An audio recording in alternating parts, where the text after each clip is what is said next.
Shalom, selamat pagi Bapak Ibu, Saudara-saudari yang dikasihi Tuhan Yesus Kristus. Saat ini saya Pendeta Rehardian Desiala bersama istri Ibu Gilda Desiala secara bergantian mengajak Anda untuk mengikuti renungan harian yang dikeluarkan oleh Sinode GKO dengan berpedoman pada pola pembacaan Alkitab 4M, yaitu menerima, merenungkan, melakukan, dan membagikan firman Tuhan. Kita berdoa. Roh Kudus pimpin kami kepada kebenaran Allah untuk kami dengarkan dan lakukan. Amin. Judul firman Tuhan hari ini, Senin 3 Juli 2023 adalah Waspadai Spirit Nabi Hananya, Yeremia 28 ayat 1-4. Demikian firman Tuhan. Dalam tahun itu juga, pada permulaan pemerintahan Zedekia Raja Yehuda, dalam bulan yang kelima, tahun yang keempat, berkatalah Nabi Hananya bin Asyur yang berasal dari Gibeon itu, kepadaku di rumah Tuhan, di depan mata imam-imam dan seluruh rakyat. Beginilah firman Tuhan, semesta alam, Allah Israel, aku telah mematahkan kuk Raja Babel itu. Dalam 2 tahun ini, aku akan mengembalikan ke tempat ini segala perkakas rumah Tuhan yang telah diambil dari tempat ini oleh Nebukadnezar, Raja Babel, dan yang diangkutnya ke Babel. Juga Yekonya bin Yoyakim, Raja Yehuda, beserta semua orang buangan dari Yehuda yang dibawa ke Babel, akan kukembalikan ke tempat ini. Demikianlah firman Tuhan, sungguh aku akan mematahkan kuk Raja Babel itu. Amin. Mari kita menggali ayat bacaan kita dengan pertanyaan berikut ini. Siapakah nabi palsu yang berbicara atas nama Tuhan? Nabi Hananya bin Asyur yang berasal dari Gibeon. Apakah yang dikatakannya? Tuhan telah mematahkan kuk Raja Babel itu, dan dalam 2 tahun Tuhan akan mengembalikan segala perkakas rumah Tuhan, dan Raja Yehuda beserta semua orang buangan akan dikembalikan ke Yerusalem. Dari mana kita tahu apa yang dikatakan Nabi Hananya itu palsu?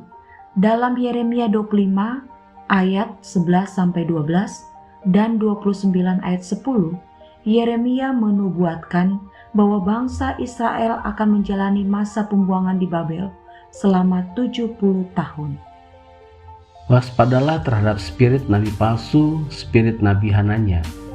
Karena spirit nabi palsu juga ada di gereja-gereja, sama seperti Nabi Hananya, seorang nabi palsu yang berbicara di rumah Tuhan, di depan mata imam-imam dan seluruh rakyat. Hal yang pertama yang mau diperhatikan adalah guru palsu itu digerakkan oleh kepala dan hati mereka sendiri. Sedikit-sedikit bilang, Tuhan berkata kepada saya, Tuhan berkata kepada saya. Padahal apa yang mereka katakan sering bertentangan dengan Alkitab dan belum tentu sesuai dengan firman Tuhan.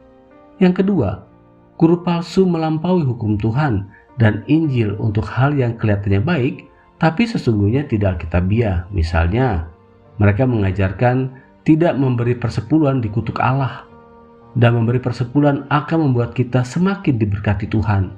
Seolah-olah Tuhan itu seperti bank. Misalnya kita tabung persepuluhan 1 juta akan menerima 1,5 juta.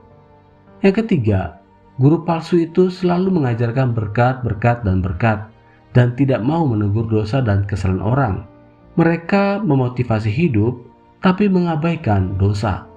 Yang keempat, guru palsu itu apapun yang dikatakan untuk menguntungkan dirinya sendiri, memanfaatkan orang lain untuk kepentingan dirinya.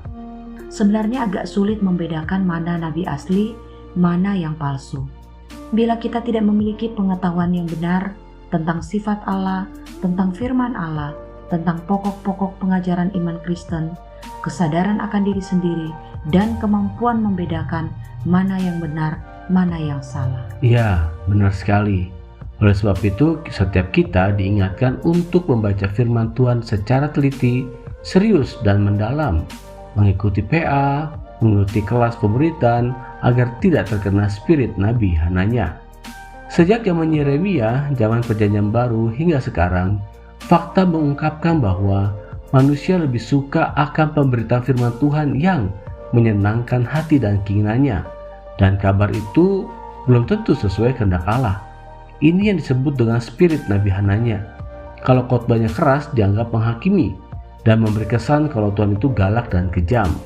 Tapi kalau khotbahnya ringan, maksudnya tidak membahas dosa dan akibatnya, tetapi yang dikhotbahkan melulu tentang kesembuhan, melulu tentang kesejahteraan yang melimpah, melulu tentang motivasi yang membangkitkan semangat dan optimisme dengan mengabaikan dosa yang dilakukan, khotbah sejenis ini paling banyak disukai dan diikuti, baik di dunia nyata maupun dunia maya.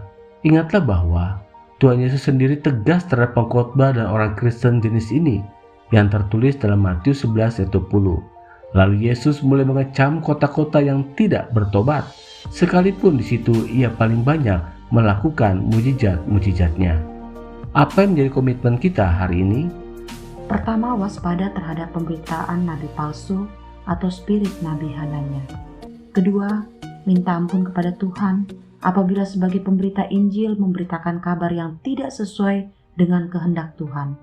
Ketiga, minta ampun kepada Tuhan apabila di hati kecil kita memiliki mental melulu berkat, dan tidak suka kepada firman Tuhan yang tegas menegur dosa yang dilakukan.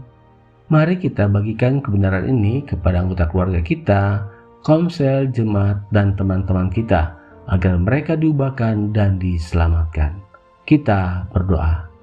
Ya Bapa, terima kasih buat firman Tuhan hari ini yang mengingatkan dan menegur kami supaya kekristenan kami semakin dewasa, bijaksana, dan takut akan Tuhan. Kami punya kekurangan, kami punya keterbatasan dan kelemahan. Oleh sebab itu ya Roh Kudus, mampukan kami melewati hari ini dengan segala dinamikanya, dengan kekuatan daripadamu. Dalam nama Tuhan Yesus Kristus. Amin.